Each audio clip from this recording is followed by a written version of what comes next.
Today we will speak about the evolution of the causal body. We hold firmly to the idea that reincarnations happen, on average, in such a way that centuries pass between them. At first, the causal body is on a lower step. Then, after further incarnations, it moves up to higher and higher steps. The first incarnation of the human being, and with it the beginning of the causal body, occurred in the third root race of our earth round. Before this, immortal human spirits were not yet incarnated in the bodies that we now bear, not even in similar bodies. We will speak later of the preceding conditions. Now I would like to show how evolution happens. You can get an idea of the regular sequence of stages involved in development if you observe the Indian and European cultural epochs.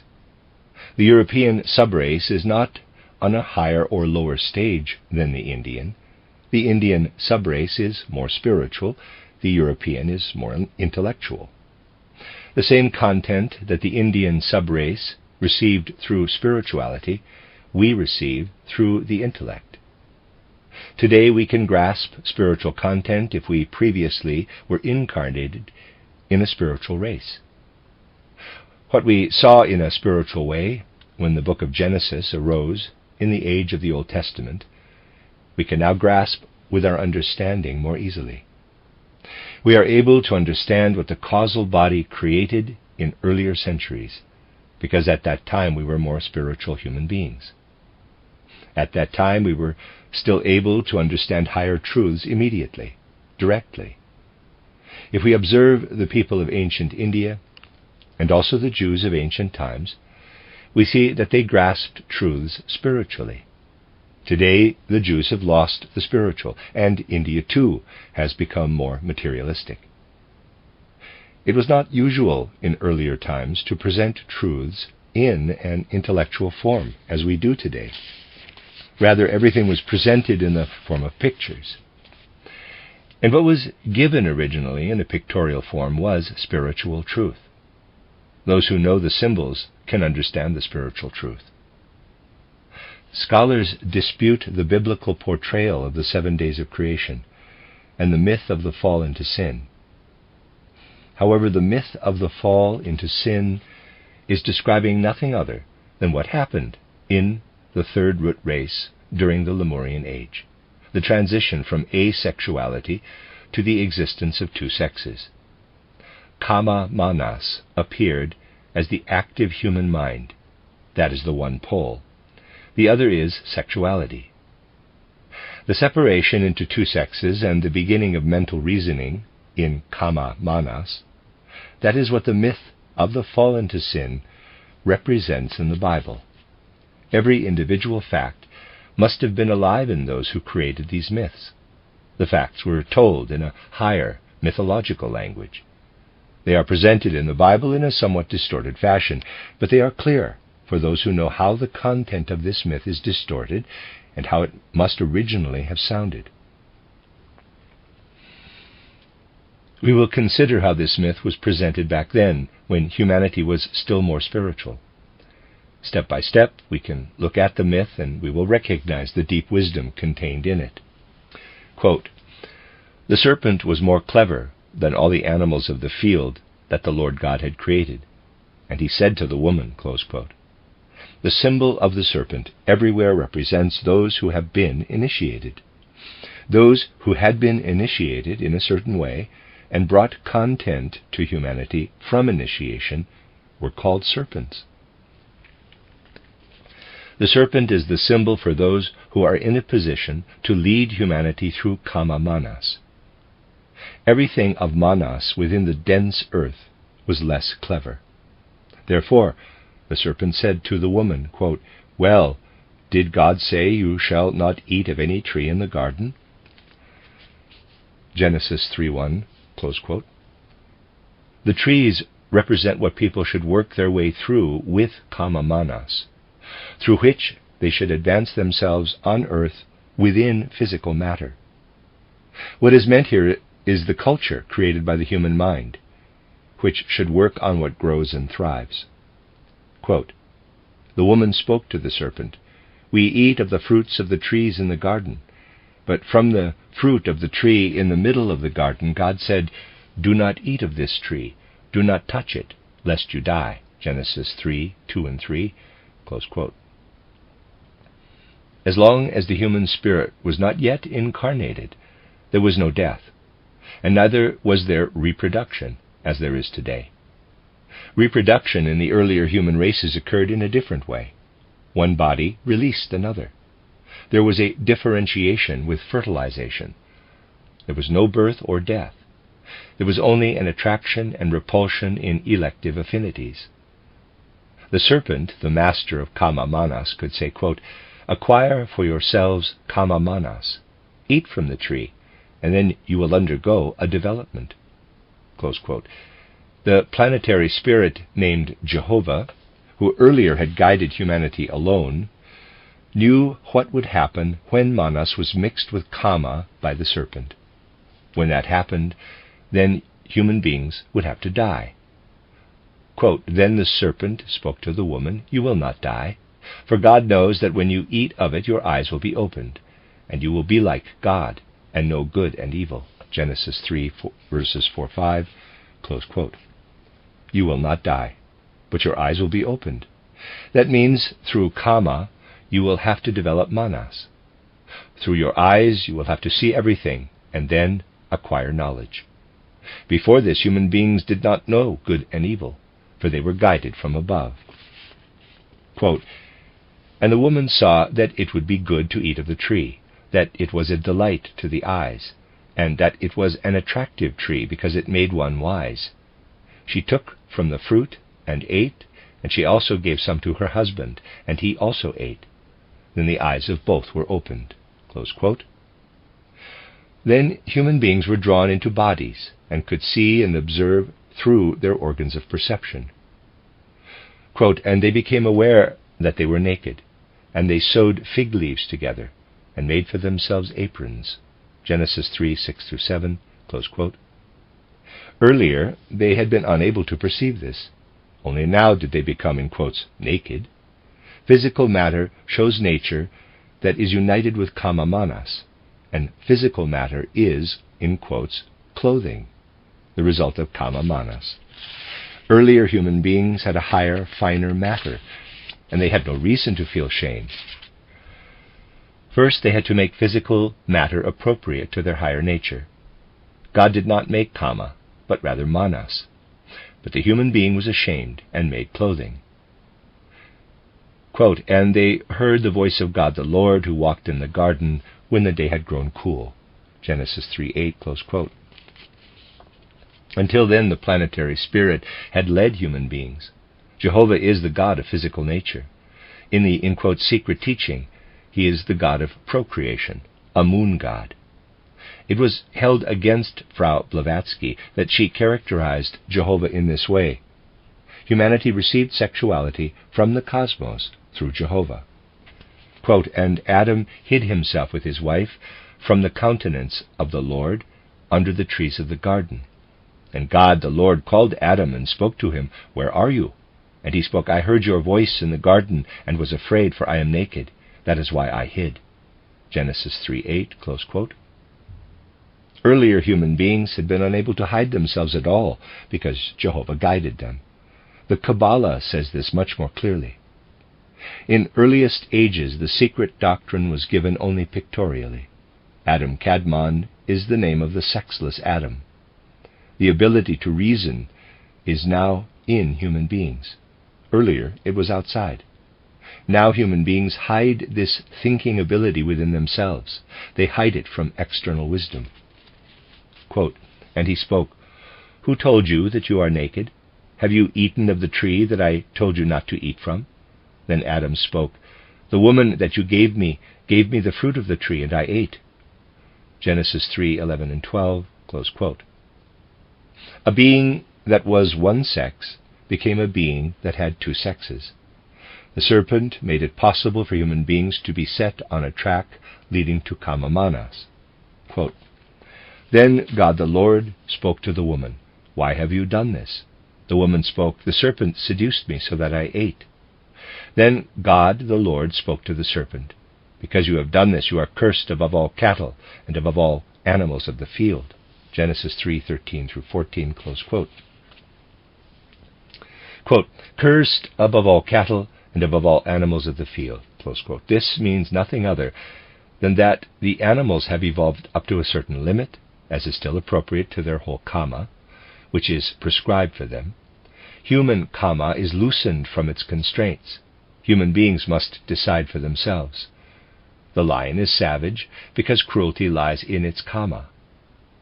But human beings must purify their drives, their desire for morality. Their instinctive drives have been released.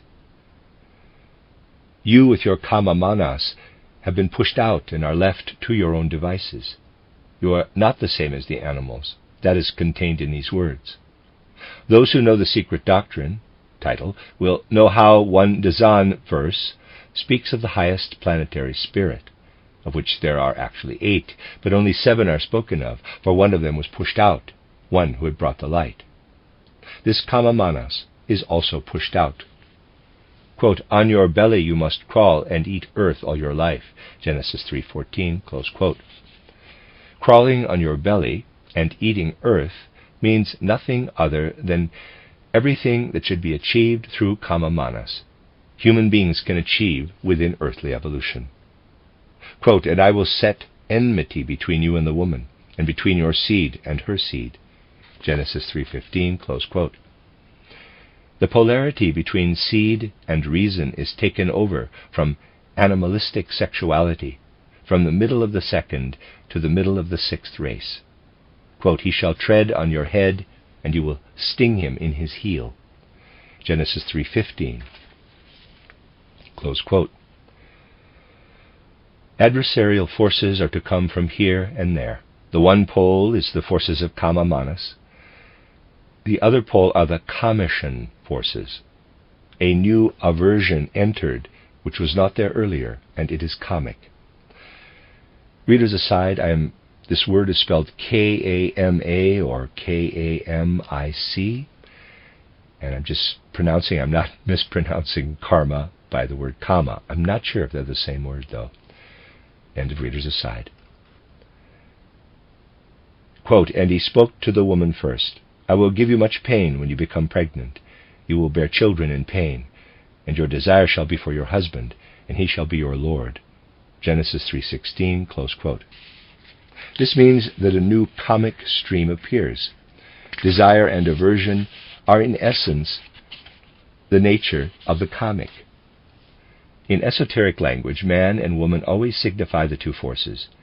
The man signifies the outer force, while the woman signifies the inner soul. Man and woman signify external energy and inner power of soul. As long as the human being is on this path through the physical world, the soulful human being must accommodate the physical human being. Consciousness must accommodate itself to the laws of physical evolution. That is what, quote, "he shall be your Lord" means. Quote, "And to Adam he spoke, because you have obeyed the voice of your wife and eaten of the tree that I forbade you, and said you must not eat of it, cursed be the ground because of you. With toil you will eat of it all your life." Genesis 3:17, close quote. You will eat your bread with toil. Jehovah is the planetary spirit, whose rule extends only to kama manas. Then a new regime enters. Therefore, Jehovah cannot watch as kama manas enters into evolution. Therefore, he says, "I must create a karmic opposite pole because you followed the voice of your wife, of the consciousness that has filled itself with kama manas, because you listened and have eaten the knowledge of kama manas from the tree that I commanded you, you shall not eat of it. Thus cursed be the ground because of you," that is, the physical earth. At that time, the earth had been simply given to humanity as a gift. Now, humanity must conquer it piece by piece. Earlier, what enlivened the human being was more dispersed. Cursed here means made independent, pressed down. Human beings could no longer see the finer matter. Toil, that is a new unhappiness. Quote, "Thorns and thistles it will give you, and you shall eat the plants of the field. In the sweat of your face you shall eat your bread until you return to the earth from which you were taken, for you are earth and shall return to the earth. Genesis 3:18 and 19, close quote. However, human beings must become spirit. They must work for a long time until they have spiritualized themselves. Quote, and Adam called his wife's name Eve, because she is the mother of all living things. Genesis 3:20, close quote. From then on, Adam called his consciousness Eve, the mother of all that the human being creates on the earth, the mother of all that the human being develops on this evolutionary path. And that is what Eve shall be, the Kama Manas.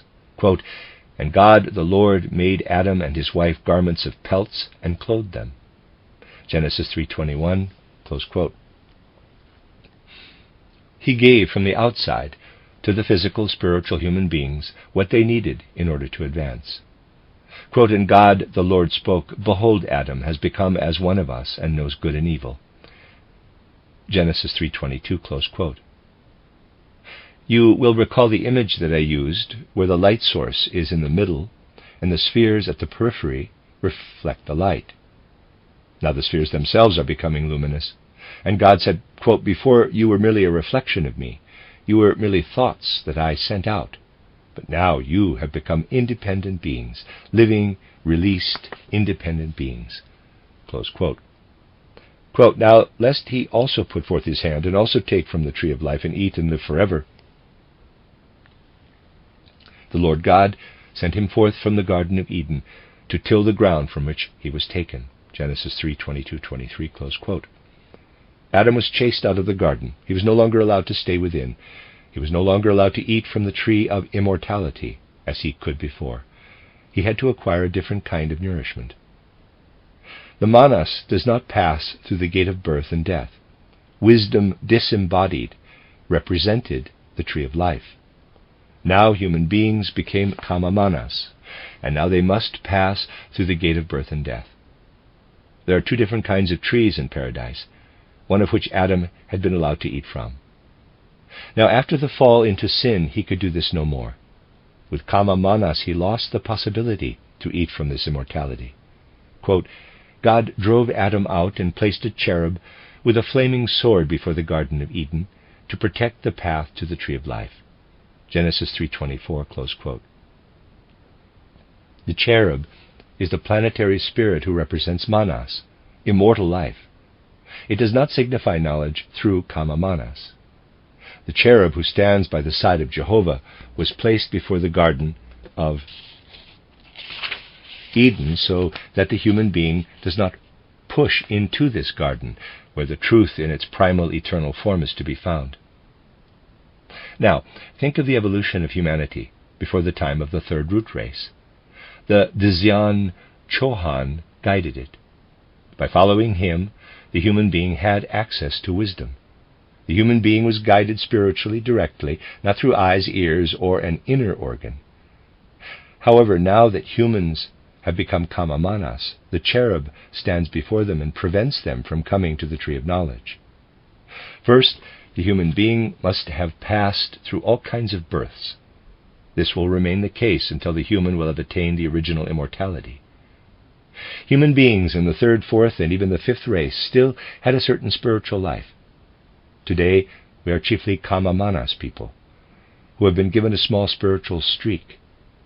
But we have already reached the deepest point, and Theosophy, the theosophical movement, is to bring again an infusion of spirituality.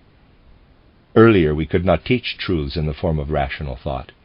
Rather, they were given in pictures, and higher truth rose up in people. Those who still have something of the earlier spirituality are understood today only with difficulty. They express much in sentences that are difficult to grasp. One must guess what the leaders want to say, for everything is expressed in pictures. But it is the same content that is to be expressed in Theosophy today. We would be unable to interpret the fall into sin spiritually if we did not have the wisdom from elsewhere. Earlier it was obtained mythologically. Today it awakens in us by means of the advanced evolution of our causal body. In later stages of evolution, It will come to you as manas wisdom.